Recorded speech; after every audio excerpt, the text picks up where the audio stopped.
This is Dark Verse. I'm your host, Isaac Nightshade. Welcome to Ashridge's, a village where the fog is thicker than memory, and the only thing older than the graves is the regret. Tonight's story takes us down an old path, one the locals call Larkspur Lane. They tell stories here. They whisper warnings.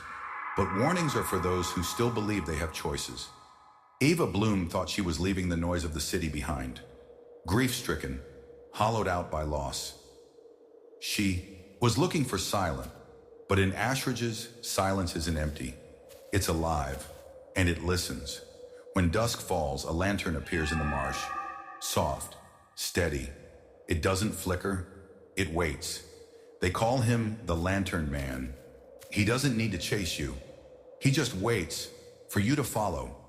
Some say the Lantern Man shows you what you fear most. Others say he shows you the truth you can't look away from. But all of them agree. You only see him if you've already been seen. Tonight we open Ashridge's, The Lantern Man of Larkspur Lane, Episode 1. Eva's story begins like all good ghost stories, with denial and a single flicker on the marsh. This is Dark Verse. Let's begin. Chapter 1. Flickers on the Marsh. Eva Blume arrived in Greymoor under a sky the color of damp slate. The bus wheezed to a stop at the edge of the village like an animal too old to protest anymore. When she stepped off, suitcase in hand, the driver, a man with a face too, still, as if taxidermied into a permanent grimace, didn't look at her. The doors sighed shut behind her, leaving only the whisper of the wind threading through the bare branches overhead. Greymoor was smaller than she'd pictured from the maps. One street, one pub, a bakery with crooked lettering. Everything about it appeared fragile, as if one hard frost might shatter the place entirely. She tried to imagine her husband here, pale, aloof Gregory, whose last business trip brought him to this forsaken corner of the country. But imagination had always been a weak muscle in her. She could never quite lift it far off the ground. The village smelled of wet wood and sour earth. Eva tried not to wrinkle her nose. She adjusted the scarf around her throat, though the cold seemed to seep through fabric and skin alike, gnawing at her bones. It was quieter than she expected, quieter than she liked. The absence of traffic, of voices, of movement, a place out of sync with time. Her temporary lodging, a sagging cottage owned by the solicitor handling Gregory's affairs, stood at the edge of the village proper. Past it stretched the moors, flat and skeletal in the late autumn light. Locals called it the Marshland's Vale for the way mist rose at night, blurring the line between solid ground and sinking wet. Beyond that, she was told, was Larkspur Lane. It was only on her second evening, after unpacking Gregory's untouched belongings and staring too long at the framed photographs she hadn't realized she still owned, that Eva decided to walk. Restlessness wasn't like her, not really, but grief had loosened something inside her. Or maybe it wasn't grief exactly, something more jagged. She hadn't cried, not even at the funeral. People had whispered about it. She had heard them, as though from underwater. Outside, the air turned molasses thick with mist. The last smear of daylight clung to the horizon, reluctant, as if it too feared what the night might bring. She passed shuttered windows, curtains drawn, lamps dimmed behind heavy lace. The village retreated quickly behind her. The path she found was barely a path at all. Narrow, overgrown, bristling with brambles like arthritic fingers reaching for her coat. No signpost marked it. She wouldn't have noticed it if not for the old woman in the bakery, gaunt, lips papery, who'd muttered when Eva asked about local walks. "Best stay off Larkspur Lane, dear. Lantern Man walks there." The way she'd said it, not as a warning, but as a statement of fact, stuck to Eva's mind like burrs. Now she couldn't resist. Perhaps she wanted to prove the woman wrong, or perhaps in the vacuum Gregory left, any mystery was better than none. The path slithered between skeletal trees, the undergrowth swallowing her footsteps until she no longer heard them. Her breath steamed in front of her, thick and fast. She told herself the tremor in her hands was from the cold. Then she saw it. At first she thought it was a reflection, some cruel trick of the moonlight off the marsh. But the moon was a sickle behind gauzy clouds. The glow was different, soft, yellow-white, with the faintest green tinge that seemed to pulse in rhythm with her own heartbeat. A lantern. It hovered above the wet ground ahead, too far to see who held it, or if anyone did. The lantern swayed, gentle, as if rocked by an unseen hand. Eva blinked hard. When she opened her eyes, it was closer. No footsteps, no sound. Her pulse thudded in her ears, loud enough she thought she might hear nothing else if the world collapsed around her. "You're being ridiculous," she whispered into the dark, but her voice felt too loud here. An intrusion. She swallowed, tasting the acrid bite of something metallic on the air. The smell was wrong, too, like burning marsh grass and old rusted things submerged in water too long. She told herself she would turn back. She didn't. Each step was not entirely her own. She watched her boots move through the mud, as though her legs operated on a different system now. She didn't hear her footsteps, only that eerie sway of the lantern ahead, beckoning. And maybe, she would later tell herself she imagined this, maybe there was a figure, silhouetted behind the lantern, too thin, too still. A sudden crack in the reeds behind her jolted her out of her trance. She spun. Nothing. Only mist and tangled thickets. The village was gone from view, and with it, any sense of direction. Panic, sharp and oily, bloomed in her chest. She turned back toward the lantern. Gone. The marsh now swallowed the light, and Eva stood alone in the wet black. "Enough," she told herself firmly. "You're not some superstitious local. You're a rational adult. A school teacher, for God's sake." Her voice wobbled. She began walking, heart galloping. She thought she was retracing her steps, but the path looked unfamiliar. The trees leaned in at wrong angles. Their bark looked slick, almost wet. She clenched her hands tightly enough to feel her nails dig into her palms. She refused to let herself run. Then, faint, behind her, footsteps, light, barely audible, but distinct. Eva stopped breathing, her ears strained. There, closer. She turned sharply. No one. Still, the footsteps continued. Crunch, crunch, crunch. In the darkness, she caught movement, small, fleeting, a trick of shadow, surely. The footsteps stopped when she did. Her mouth opened to call out, perhaps to challenge, perhaps to plead, but only a strangled rasp came out. A breath, hot and damp, brushed the back of her neck. Her scream never made it past her lips. In the oppressive hush that followed, the lantern reappeared. Closer this time, swiveling toward her. No footsteps now, only the rhythmic sway of the light casting long, spindly shadows. Across the marsh, Eva's legs finally obeyed the command to run. She didn't care about dignity. She didn't care about appearances. She stumbled, arms flailing through the dark, until the faint orange glow of her cottage's porch light flickered into view. She slammed the door behind her, locked it, latched the windows, drew the curtains. Inside, the clock read 9:13 p.m. Her watch, she realized with a start, read the same. Exactly. She sat on the edge of the worn armchair, breathing in sharp, shallow gasps. For a long while, she refused to look outside. But eventually, inevitably, curiosity tugged at her. Slowly, she pulled aside the curtain. Nothing. Only the empty marsh, the trees beyond shivering slightly in the stillness. And yet, in the reflection of the window pane over her own pale, frightened face, she could see it, a faint glow behind her, and the unmistakable sound of footsteps beginning again inside the house. Chapter 2. They call him the Lantern Man. Eva Blume awoke to the sound of nothing. That was the first thing she noticed, the absence. The air in the cottage was still, as though the world outside had paused overnight. The silence pressed against the windows, thick and suffocating.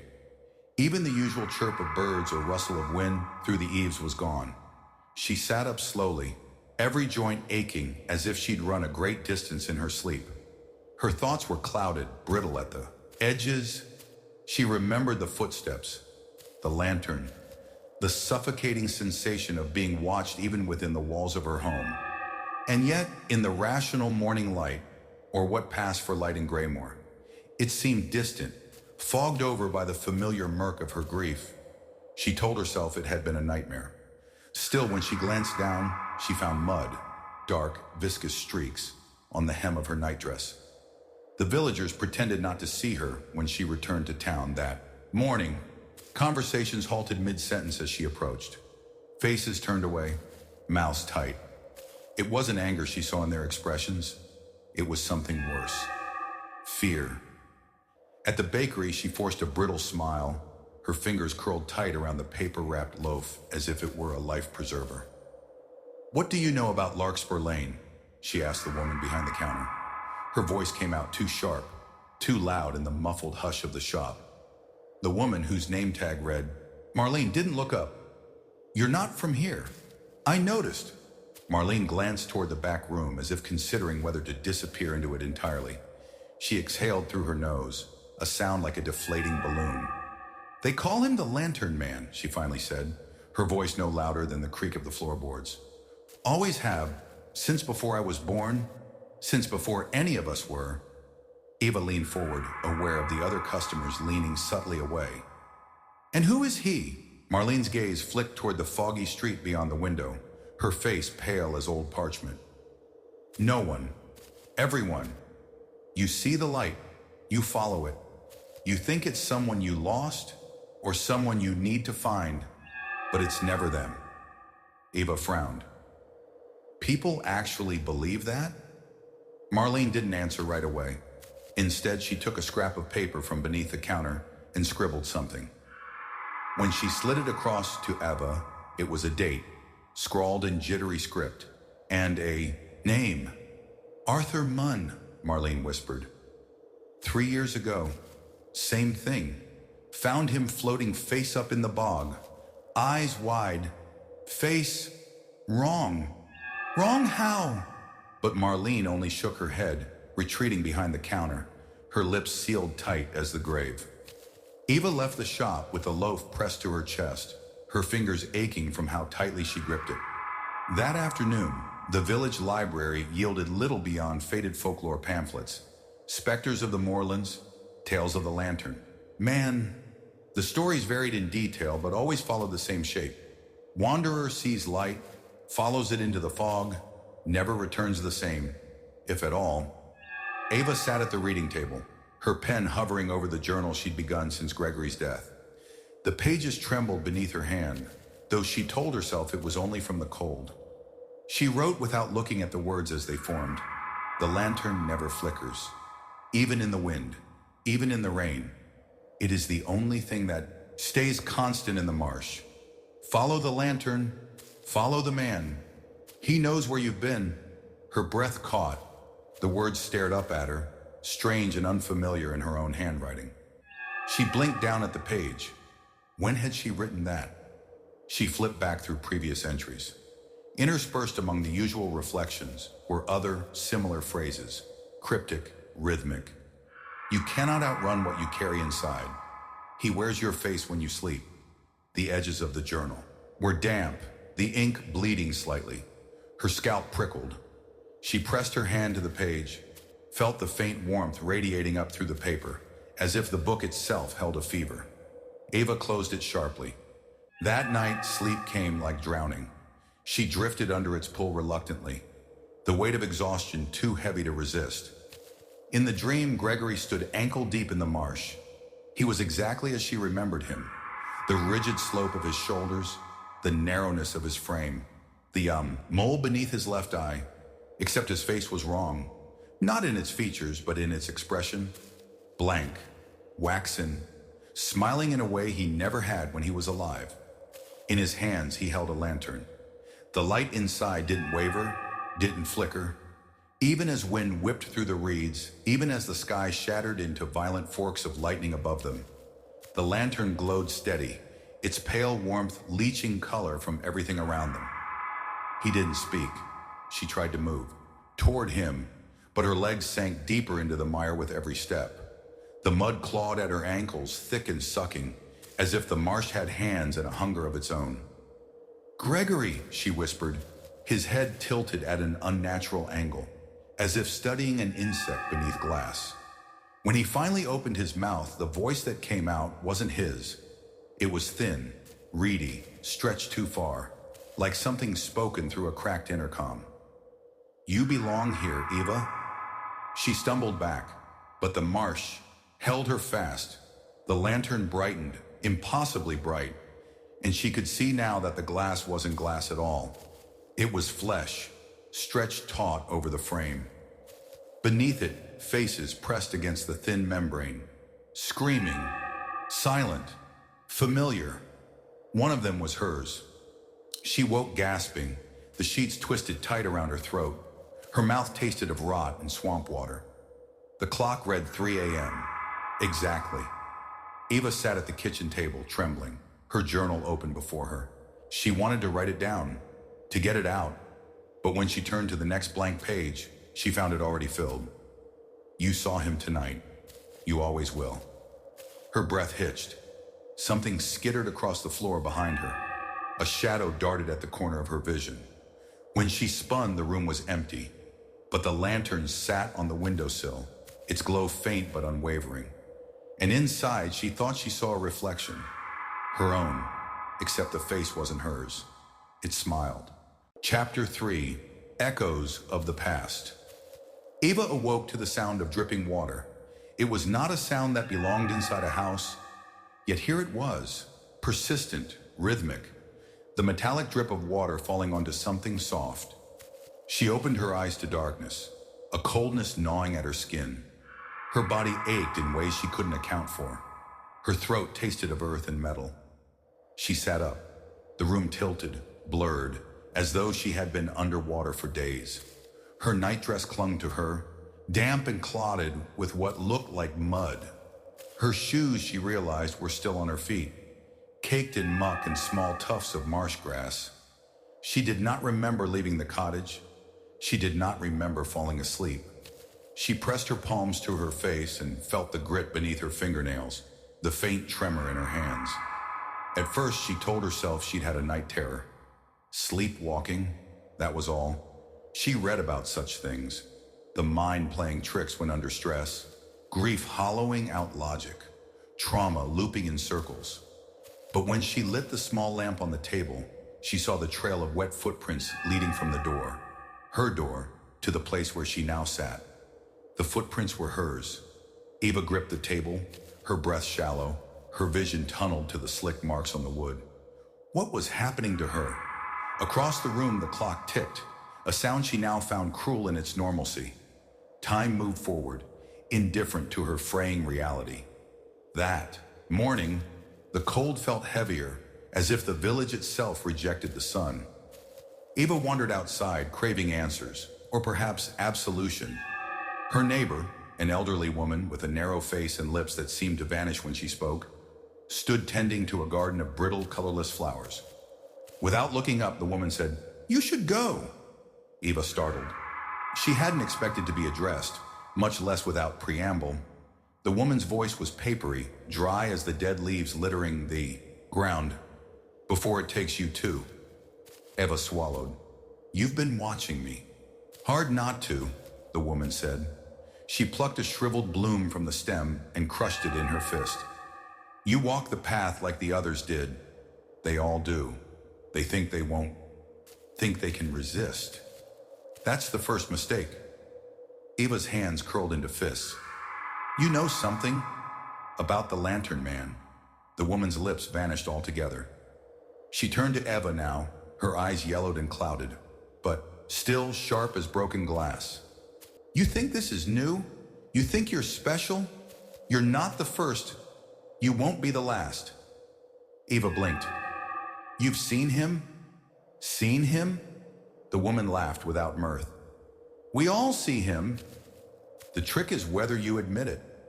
The woman's gaze drifted past Eva to the marsh. "No one survives it twice, you know. The ones who try, well, They don't stay themselves for long. What do you mean? But the woman only shook her head and turned away, muttering, under her breath, words Eva couldn't, or perhaps wouldn't, understand. That evening, the fog settled early. It curled in thick ropes outside her windows, pressing against the glass like an unwelcome guest. The air in the house turned clammy, tasting faintly of brine and decay. Unable to sit still, Eva rummaged through the old bureau in the spare bedroom. It had belonged to the previous tenant, a detail the solicitor had glossed over when she moved in. Now she suspected the village had a surplus of empty homes, their past inhabitants little more than whispers. In the bottom drawer beneath yellowed newspapers and rusted keys, she found it. A photograph, faded, curling at the edges. It showed a group of children, perhaps 10 of them, standing in a crooked line along what was unmistakably Larkspur Lane. Their faces were frozen in expressions that might have been smiles or grimaces. It was difficult to tell. But what unsettled Eva wasn't the children. It was the figure standing behind them, tall, slender, dressed in a dark coat that melted into the shadows of the trees. In its hand, a lantern. The figure's face was blurred, not by the limitations of the old camera, but as if the image itself rejected the face, an absence where a face should have been. Eva's stomach tightened. She flipped the photograph over, scrawled in faded ink. Larkspur Lane procession, 1949. No names, no details. And yet, as she stared at the blurred face, something inside her shifted, an unwelcome recognition. She pressed the photograph to her chest, feeling the heartbeat hammering beneath her ribs. It was her face, or something trying to be her face. She hurried to the mirror above the mantel, breath quickening. She stared into her reflection, searching for evidence of change. But the woman staring back looked the same as ever, pale, tired, hollow-eyed, and yet a flicker in the periphery of her vision, a distortion. When she leaned closer, the mirror seemed to ripple ever so slightly. Her reflection smiled. Eva stumbled back, her throat tight. It was impossible. It had to be. She turned away, squeezing her eyes shut, willing the sensation to pass. When she opened them, the photograph was gone from the table. She spun, scanning the floor, the room, the empty chair in the corner. But it wasn't there, only the lingering scent of damp earth. That night sleep evaded her. She lay awake, listening to the sounds of the house settling, the wind rattling the loose shutters. Except it wasn't the wind. It was footsteps, soft, measured, from within the walls. They crept up the staircase, across the landing, toward her door. Her breath caught. She squeezed her eyes shut, pulling the blanket over her head like a child warding off monsters. But the footsteps stopped, and something or someone pressed against the door from the other side. Not knocking, breathing, low and raspy, the sound of someone who had been breathing through water for too long. She waited, every nerve in her body stretched taut. Then a whisper, soft and wet. Soon. The next morning, the cottage smelled of rot. When she opened the front door, a lantern sat on the stoop, lit. Chapter 4, The Dead Keep Time. Eva first noticed the clock tower's failure on the third night. It stopped at midnight. Not a second before or after. The heavy iron hands froze. The bell refused to chime. The village, small as it was, paid it no mind. She asked Marlene at the bakery, asked the old woman next door. Both stared at her as if she'd spoken in a language no one had heard before. The clock hasn't chimed for years, Marlene said flatly. Eva had heard it. She was sure of it. But then she couldn't say for certain when she'd last heard the bell sound. She tried to recall the exact moment. Her memories bent in on themselves like soft metal, slippery and incomplete. Her watch echoed the tower's defiance. Every night the hands froze at 12 a.m. Sharp. They refused to move until the first weak blush of dawn.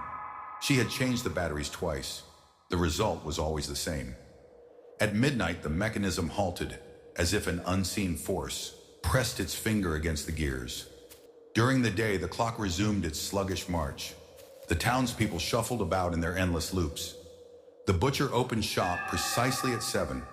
The children passed on bicycles at noon. Yet Eva could no longer tell if these were authentic routines or hollow performances. Something was wrong with the marrow of Greymoor. The hours bent too easily. At night, the world became something else entirely. On the 4th night, Eva stopped, pretending she wasn't listening to the sounds that bled from the marsh.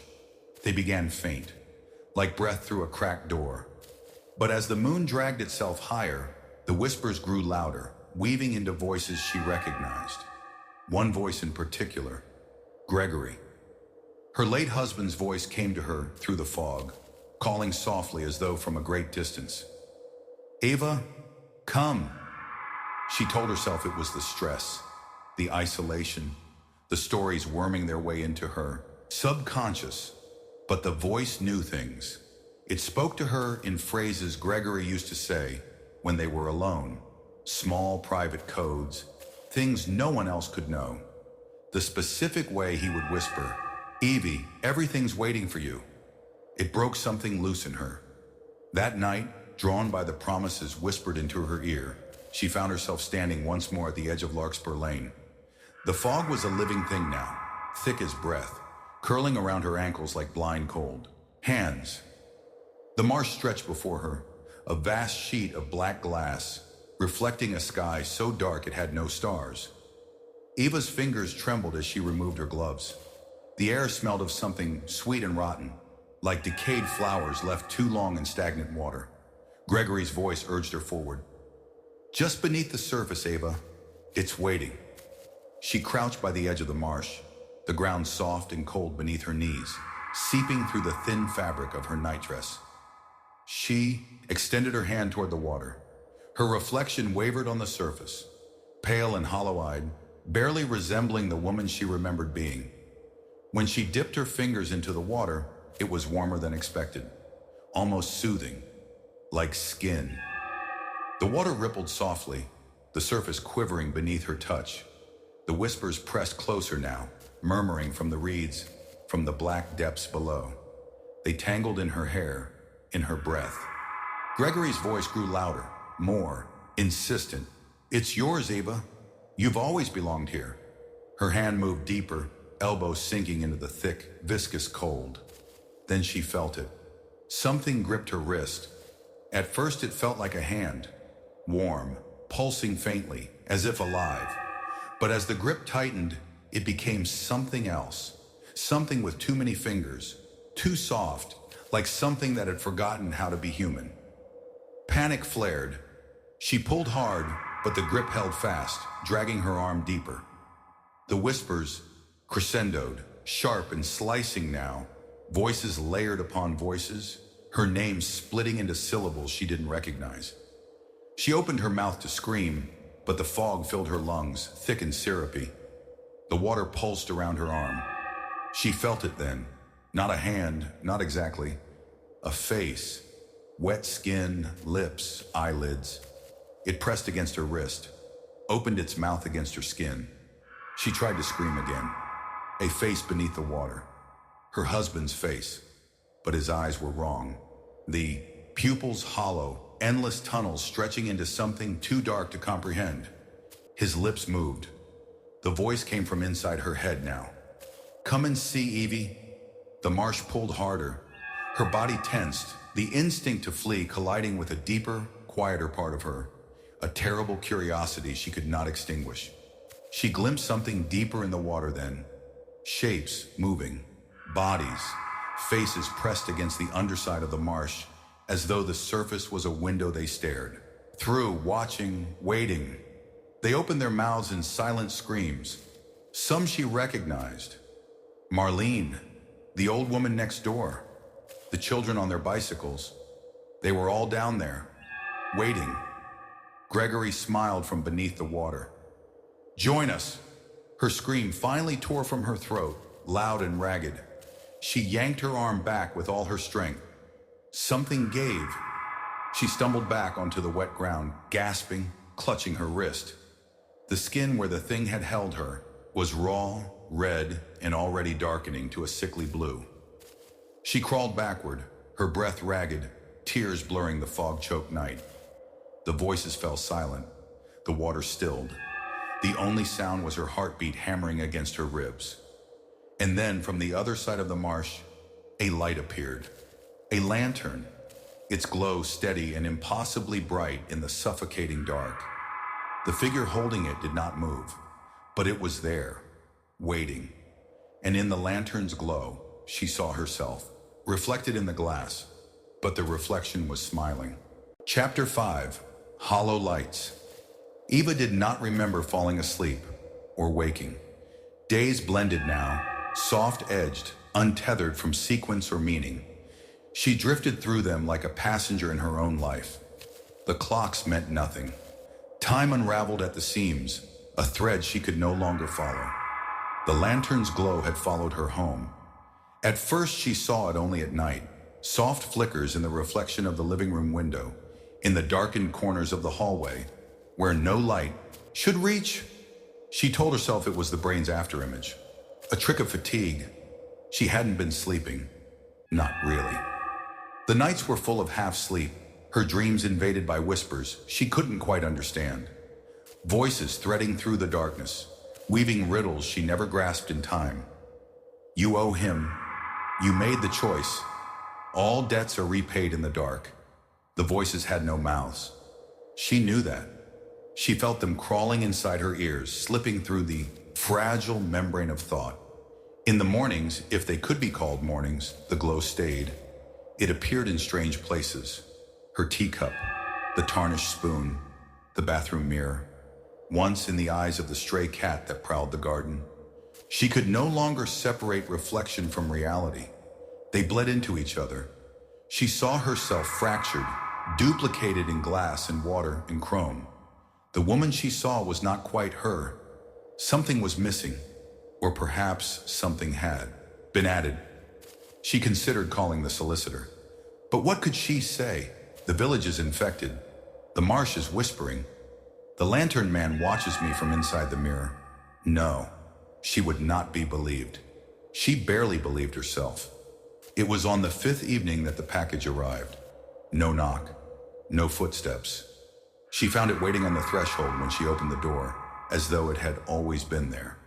A small square box, wrapped in damp brown paper. No, return address. No postage. Her name written in a careful, looping hand she did not recognize. She brought it inside, hands trembling. The paper peeled away with a sickening wet sound. Inside, nestled in straw, was a lantern. A child's lantern, tiny, cracked, but still alight. The glow inside it pulsed like a heartbeat. Eva's breath caught in her throat. She turned the lantern over in her hands. There were no batteries, no fuel source, yet the flame, if it could be, called that, burned steady, too steady. It did not waver, did not flicker. The glass of the lantern was spiderwebbed with fractures, and yet the light inside escaped unscathed. Her fingertips tingled where they touched the metal. The sensation crept up her arm, leaving a trail of numbness behind. The light cast an impossibly thin shadow on the floor, so thin it barely existed. Yet it stretched far beyond the walls of the cottage, toward the marsh, toward Larkspur Lane. It pointed or beckoned. The same direction the voices called from each night. Eva placed the lantern on the table. The light reflected off the wood, off the walls, off her skin. She realized with a shudder that her own shadow did not match her movements. When she lifted her hand, the shadow hand remained still for a fraction longer than it should, as if lagging behind, or obeying a different master entirely. Her mouth tasted of ash. She retreated from the lantern, stumbling, into the kitchen. The air was thick. Every corner of the house seemed darker now, the lantern's glow the only anchor. She tried to turn on the lamps. The bulbs flickered, then died. Only the lantern remained, its light steady and patient. That night, the whispers returned in force. They pressed against her from all sides, a crowd without bodies murmuring in tones too soft to grasp, yet too insistent to ignore. Choice is the weight you wear, Eva. You chose the wrong path. Now, you must carry the light. When she opened her eyes, she found the child's lantern sitting on her chest. Its glow filled the entire room, and inside it, she saw faces, pressed against the cracked glass. Children, hollow-eyed, their mouths open in silent screams. One of them looked like her. When she blinked, the image was gone. Her breath came fast and shallow. The next morning, if it was morning, the lantern was gone from the table, but the thin shadow remained. It stretched along the floorboards, through the open door, across the frozen grass, toward the marsh. Eva knew what it wanted, what it had always wanted, and what she had, in some fractured part of herself, already agreed to. She followed the shadow out into the mist. The sky above was a colorless expanse, smeared with bruises of purple and gray. The air tasted of mold and old secrets. She walked barefoot, the ground cold and damp, squelching between her toes. The path to the marsh was wider now, as though worn by many footsteps, her own among them. The whispering grew louder with every step. The voices no longer tried to disguise themselves. They spoke to her plainly now. The lantern chooses you. You cannot unchoose it. When she reached the edge of the marsh, she saw them. Lantern on dozens, hundreds, floating above the black water, stretching out into the fog. Each lantern held a face inside, familiar, unfamiliar, smiling, screaming, all hollow. They lined the water's edge in perfect stillness, casting their thin, impossible shadows across the landscape. Eva's gaze drifted down. Her own shadow, long and thin, merged with them, and in the stillness she heard a new voice, not from the marsh, not from the lanterns, from inside her own skull. It's time. The water rippled. A hand broke the surface, pale, too long, fingers stretched wider than should be possible. It reached for her, and this time Eva did not pull away. Chapter 6. The Visitors. They appeared just after dusk. Eva had been staring at the cracked face of the clock, watching it struggle against time, as if caught in a current too strong to resist. The hands jerked forward, then back, a stuttering mechanical gasp that reflected her own breath. The days blurred now, warped by exhaustion and dread. Her sleep, when it came, was fractured, filled with fragments of images she couldn't piece together in the daylight. Lanterns floating above, endless water, faces pressed against glass, Gregory's mouth opening and closing without sound. But tonight, something new waited for her outside the cottage. At first, she thought they were ordinary children. They stood in a neat, silent row along the rusted garden fence. 5 of them, maybe 6. Their heads tilted slightly to one side, as if they heard a sound only they could understand. They wore outdated clothes, starched collars, faded pinafores, knee socks stained with something darker than mud. Their skin was pale, too pale. It wasn't until Eva saw their eyes that the breath caught in her throat. Their eyes were glassy, not blank, but overfull, reflective, as if the children weren't seeing her at all, but something else, something beyond her. They smiled, mouths stretched too wide, showing teeth that were too even, too perfect, as though carved from porcelain. They didn't move. They didn't blink. Eva pressed her back against the door, her skin prickling.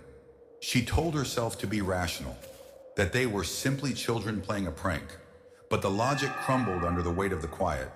No giggling, no shifting feet, only stillness. When she finally mustered the will to open the door just a crack, the children spoke, in perfect unison. "Will you join the procession, Miss Blume?" Their voices were high and lilting, layered like a chorus recorded backward and played too slowly. Eva slammed the door shut, her breath rattling in her chest. She locked the door, deadbolted the windows, drew the curtains tight. The house felt smaller now, like the walls had crept closer in her absence. She waited for the sound of their retreat. It never came. Instead, she sat in darkness, listening to the absence of footsteps. The silence beyond the door stretched too long, too heavy. She pressed her ear to the wood. Nothing. When sleep finally dragged her under, it was thick and suffocating. She awoke hours later, though the clock remained frozen at midnight. Her mouth was dry. The air in the room smelled of wet soil and old wood. When she swung her legs out of bed, her feet met something cold. She looked down, wet footprints circling the bed, over and over, child-sized, barefoot. The mud smeared in looping spirals that coiled tighter and tighter, converging beneath her bed. Her stomach tightened. She pulled her feet back onto the mattress, heart hammering against her ribs. She told herself it was a nightmare. It wasn't. When she finally gathered the courage to check beneath the bed, there was nothing there. Only the lingering scent of marsh water and the faintest imprint of a child's hand pressed into the dust. That night the knocking began. It was soft at first, a polite rapping against the glass of the kitchen window. 3 knocks, then silence. Eva stood frozen in the middle of the room, listening. 3 more knocks, then again. When she finally turned, she saw them. The children, closer now. Their faces pressed against the glass, their smiles wider, their teeth gleaming in the moonlight. They did not speak this time. They only knocked, again and again, as if the act itself were part of some unspoken ritual. Eva closed the kitchen door and leaned against it, feeling the tremor in her hands grow worse. She checked the locks. They held. She drew the curtains. Still, the knocking echoed in the dark, at the bedroom window, then the hallway, then the front door. Knock, knock, knock. Always 3. Always followed by a pause that stretched just long enough for her heartbeat to stagger. She tried to ignore them. She climbed beneath the covers, pulled the blankets over her head like a child, telling herself they couldn't come inside. But she knew the truth now. Locks didn't matter here. This place wasn't hers anymore. Maybe it never had been. The knocking grew louder, more insistent, until it felt like the house itself was knocking from the inside. And then, without warning, it stopped. Silence fell like a heavy shroud. Eva lay still, straining to hear anything. Even her own breath sounded foreign, hollowed out. She didn't dare move. Her eyes adjusted slowly to the darkness. That's when she saw it. The glow. The lantern.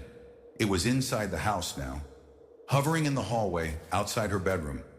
Its light did not flicker.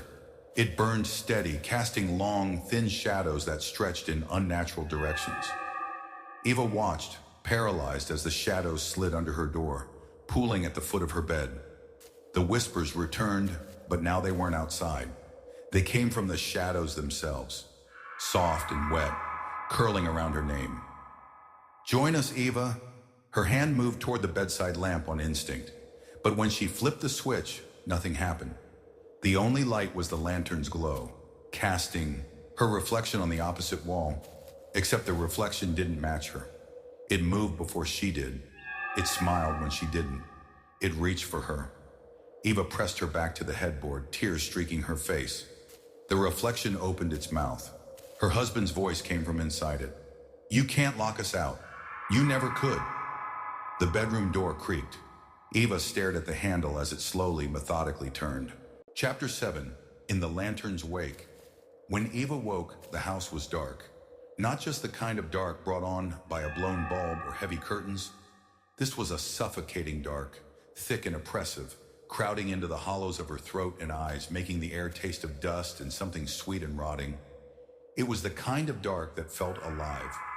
She sat up slowly, expecting to hear the knock again, the children's voices, the hollow scrape of something she no longer dared name. But there was nothing, only silence. She moved through the house, her bare feet sinking slightly into the floorboards, as if the house had softened overnight, or as if she were walking on something organic, something breathing just beneath the surface. When she opened the front door, the air outside smelled metallic, brittle. The village stretched before her, but something fundamental had shifted. The streets were empty. Every window was shuttered. Every door bolted. The sky above had settled into a permanent dusk, an endless, choking bruise on the horizon that refused to give way to night or day. Eva stepped into the square. The clock tower stood motionless, its hands frozen at midnight, the familiar hollow click of its broken mechanism silenced. She called out. Her voice didn't echo. It was swallowed whole by the fog that curled through the streets like tendrils, dragging unseen fingers across the cracked cobblestones. She wandered. Down streets she had walked before, yet they felt subtly wrong now. The buildings seemed taller, leaning in on her, the walls closer. The signs, when she could read them, were written in a script that resembled her own handwriting, though the words made no sense. Symbols that pulsed softly when she tried to focus on them. And the reflections. In every window she saw herself, but not herself. Her reflection moved a fraction behind her. Her clothes were different, old-fashioned, frayed at the cuffs. Her face was gaunt, hollowed by hunger or grief or something worse. And always in the reflection's eyes the flicker of a lantern's glow, a glow that never flickered. Her breath came faster. She ran her hands over her face, over her body, grounding herself in the physical, flesh, bone. She was still here, still her. Wasn't she? Back at the cottage, she found the notes, scattered through every room, tucked into books, pressed into the damp corners of drawers, pinned to the wall, her handwriting, but she hadn't written them. She would remember, wouldn't she? Every note carried the same phrase, over and over, the words creeping across the pages like vines. The Lantern Man shows you who you really are. The Lantern Man shows you who you really are. She tore them down, ripped them to shreds, but they reappeared as soon as her back was turned. They crawled across the wallpaper, across the mirrors, across her skin. Her reflection smiled from inside, the window pane, not the house's reflection. Her, the version of her that belonged to the reflection, the woman in the old dress, the gaunt, hollow-eyed figure she no longer recognized. Eva stumbled back from the mirror, breath catching in her throat.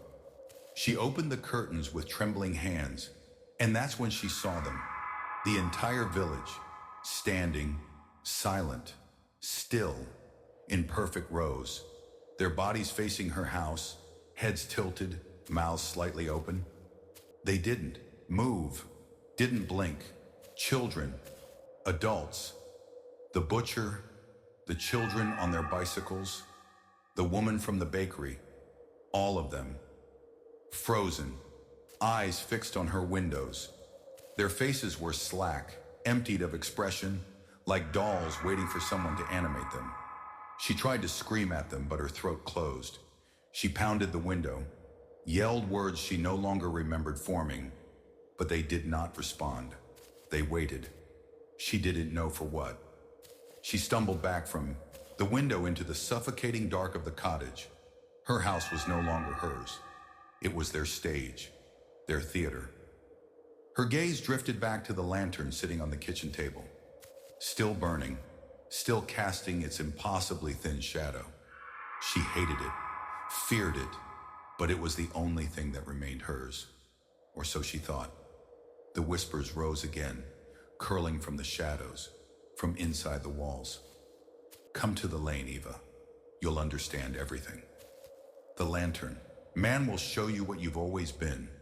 She gripped her head, nails digging into her scalp. She had to end it. She had to. She would go to the lane, face him, face herself.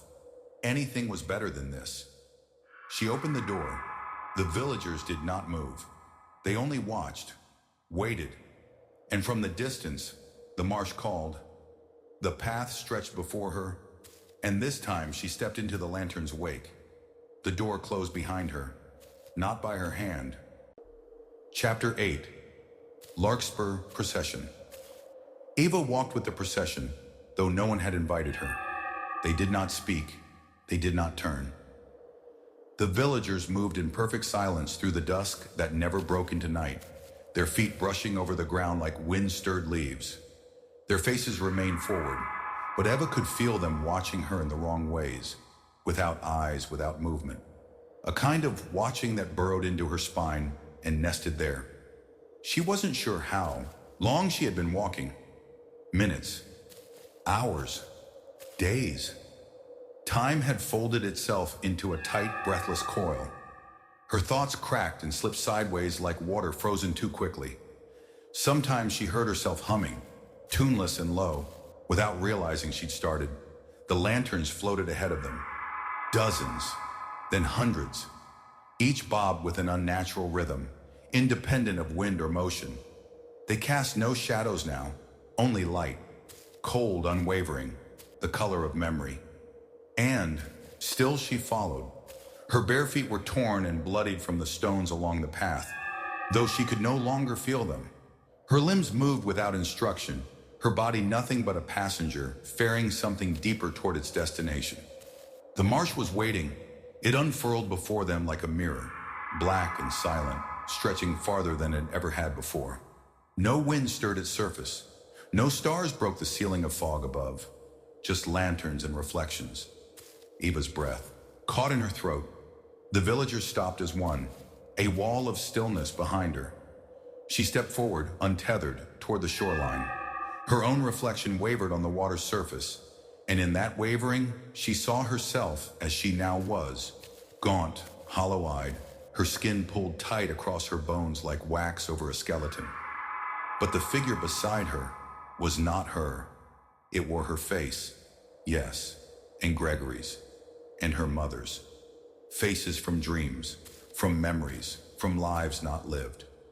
It changed with each blink of her eye, each flicker of lantern light. The Lantern Man.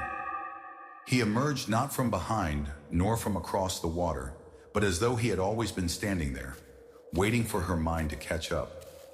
His robe was stitched from shadows, shifting in impossible patterns, like wet ink bleeding across parchment. The lantern he held was different from the others, taller, older.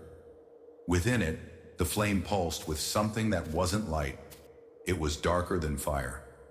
More. Alive, his face never stayed still. It flickered through identities. Her husband, her childhood self, the old woman next door, Marlene, the children, strangers she couldn't name but somehow remembered, and her. Most often it became her. Not the her standing there now, but something older, closer to the truth. The face she wore in dreams. The one she glimpsed in reflections that moved too slowly. The her she'd almost become, and now could no longer escape. The Lantern Man raised his free hand and extended it toward her. In his palm, a lantern of her own, smaller, cracked, the same child's lantern that had appeared at her door. Its light swirled within, and as she peered into it, she saw her reflection screaming, mouth open, eyes wide. No sound escaped. A silent agony. She did not feel herself reach forward. Her hand moved as if detached, guided by a string she could no longer see. Her fingers closed around the handle. It was cold, unnaturally so. The cold sank instantly into her skin, climbed her veins like frost. She gasped, but no air entered her lungs. The Lantern Man tilted his head, face flickering through another rapid cycle of identities.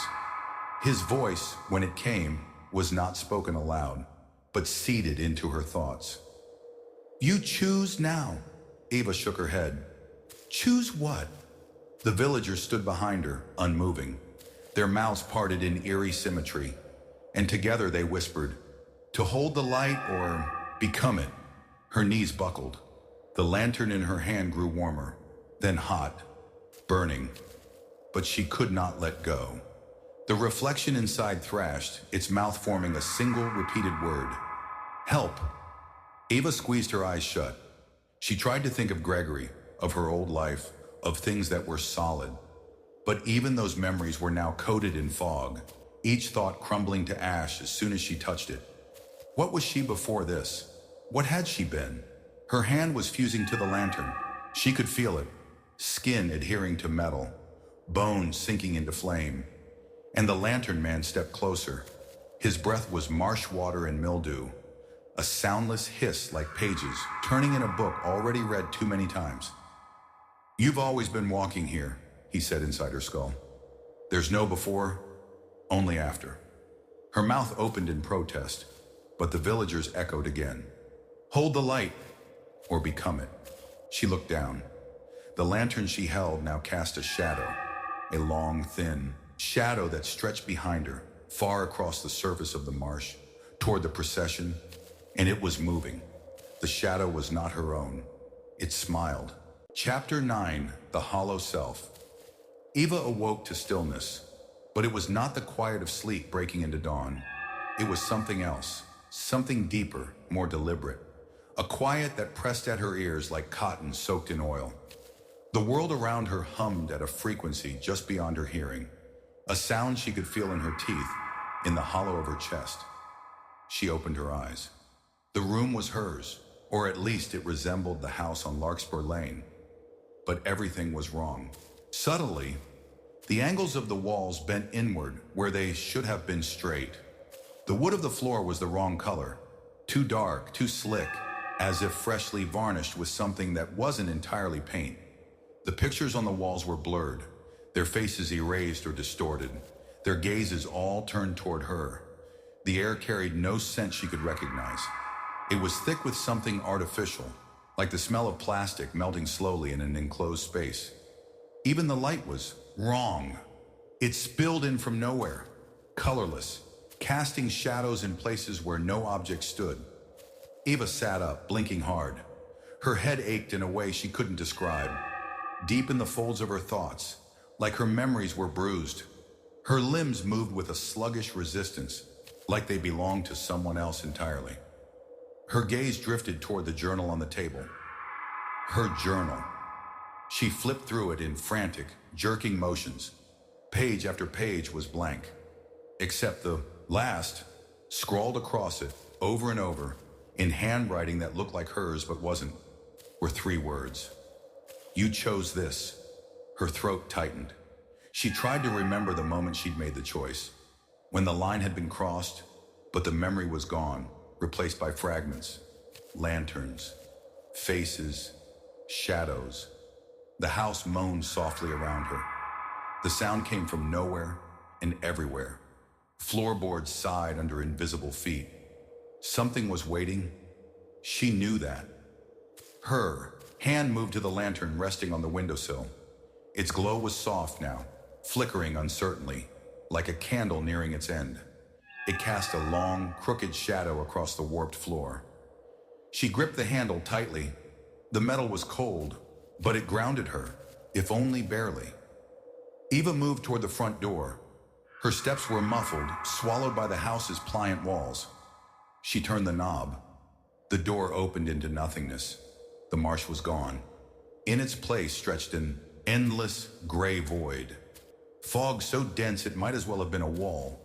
No horizon, no ground, no sky. She hesitated on the threshold, toes brushing the line where house ended, and nothing began. Her breath fogged the air, though the cold did not bite as it should. The air tasted thick, cloying, like breath exhaled from lungs that no longer remembered how to inhale. Her heart stumbled in her chest. She lifted the lantern. Its weak light sliced a narrow path through the fog. Trembling at the edges, barely holding the dark at bay, she stepped forward. The house vanished behind her. Or maybe it had never been there at all. Only the endless fog remained, her lantern the sole beacon in the suffocating gray. She walked. Her feet made no sound. Each step felt like it stretched forever, dragging her through a place without landmarks or directions. Time no longer applied. She could have walked for minutes, or days, or decades. Her mind drifted, untethered. She heard whispers inside her head that she tried to dismiss as memory, but they pulsed too vividly, like fresh wounds. "You chose this. This is what you are. You hold the light now. You carry the hollow." The lantern's glow pulsed in rhythm with the voices. Eva clenched the handle tighter, as if the force of her grip might smother the voices. anchor her to something solid. But then she heard them. Footsteps. Behind her. Soft. Measured. Familiar. She froze. The footsteps stopped. She turned. Nothing. Just the fog, curling in impossible directions, shifting like fabric around her. She turned back, kept walking. The footsteps followed. Closer now. They moved when she moved. Stopped when she stopped. Her pulse quickened. She began to walk faster, then jog. The footsteps matched her pace, a steady, unhurried rhythm. They didn't hurry because they didn't need to. She would never outrun them. Her breath came in, shallow, ragged gasps. The lantern's glow flickered wildly now, as if reflecting her panic. And then, voices. Not inside her head this time. Outside. Close. Children's voices. Singing. Off-key. Too slow. The words stretched and distorted until they lost all meaning. She turned, twisting in place. Shapes emerged in the fog.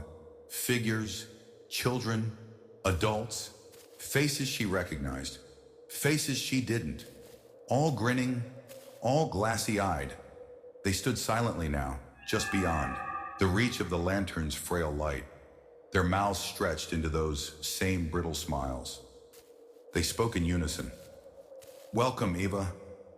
You're part of the procession now." Her knees buckled. The lantern trembled in her grip. And from within it, she saw her reflection. Not hers anymore. Its mouth stretched open. And finally, it screamed. Fumitorum, Chapter 10. The Lantern Man of Larkspur Lane. Eva walked the lane now, every night. She wasn't sure when the act had become routine, when the path had become hers. It might have been days ago, or years. She no longer measured time in hours or days, but in the slow swing of the lantern at her side, its glow was constant. It did not flicker, did not falter. Even as she did, her feet moved of their own accord, retracing the same path along the lip of the endless marsh, the same trail worn down by hundreds before her. She saw the impressions in the soft earth, the faint overlapping imprints of feet, of hands, of knees, signs of others who had walked, crawled, fallen. Now she was among them, or perhaps she was them. Her name felt foreign in her mouth. Eva. It rattled on her tongue like a word in a language she only half remembered. Sometimes she whispered it aloud into the fog, just to hear it, to feel it. Other times, she let it go. She told herself the name didn't matter anymore. Her face, when she caught it reflected in the still water or in the glass of her lantern, was changing. It no longer belonged entirely to her. Its edges softened, its features blending with the others she had once feared. The lantern man's smile, Gregory's hollow stare, the waxy expressions of the villagers, all layered together now beneath her skin, flickering in and out as the light dictated. She barely noticed the transitions anymore. They felt natural, inevitable. The lantern's glow stretched ahead of her, painting the world in its pale, sickly hue. Behind her, the shadows followed, long and thin and patient. She heard the footsteps now, but they no longer startled her. They were hers. They were the others. They were the footsteps of those drawn to her light. She saw them sometimes, figures materializing from the fog. Wanderers, strays, travelers who had made the wrong turn, stepped off the safe path. Their faces were always blurred at first, their bodies hunched with confusion and dread. They came to her light, as she once had, and she whispered to them the same phrases that had been whispered to her. Follow the light. You chose this. There's no turning back now. She saw herself in their frightened eyes. She no longer pitied them. She no longer felt anything for them. They were part of the cycle now as she was. The marsh never gave back what it took, and she had been taken fully. Once or twice she thought she saw Gregory's face in the crowd of the lost, hovering behind the latest wanderer, his expression carved from nothing but shadow and reflection. But she knew that wasn't true. Gregory was part of her now. All of them were. She swung her lantern higher. The glow thickened the fog, making it syrupy and heavy, swallowing the wanderers whole. They would join the procession in time. She would show them, because that was her role. Now, her purpose, her voice, once cracking, once fragile, had grown steady, hollow, certain. "This is the only way," she whispered into the stillness, and the voices echoed back. "The only way." Her feet never stopped. Her legs moved in perfect rhythm with the sway of the lantern, and the lantern never stopped glowing. It had no need to. Behind her, the lights multiplied. They dotted the marsh like pale floating stars in a void sky, each one carrying a face. Some screamed, some smiled, most simply stared, waiting. She did not question it anymore. This was the rhythm of the lane. This was the law of the procession. Questions were for those who still remembered themselves. She no longer did. She felt the last tether of her memory fraying, snapping. Faces became masks. Names became sounds. Her past unraveled beneath the weight of the light. She stopped walking, stood still at the center of the lane, her lantern held high. She stared into its glass, into the flame that never wavered. Her reflection stared back. For a moment she saw her old face. Eva, drawn, tired, human. But then flicker. Her face elongated, blurred, split into 1,000 versions of itself, each one smiling, each one screaming. The reflection twisted. Her face was no longer her face. It was hollow, endless. The faces behind her multiplied in the reflection. The light swelled. The fog thickened. And somewhere deep within the glass of the lantern, she heard the faintest, most fragile voice. "Help me." For the first time in an eternity, something stirred in her. A flicker, an ache, recognition. But it was too late. The fog consumed the sound, and the lights behind her swelled into an ocean of hollow eyes and stretched smiles. The Lantern Man of Larkspur Lane lowered her lantern, and the procession continued, endless, unbroken.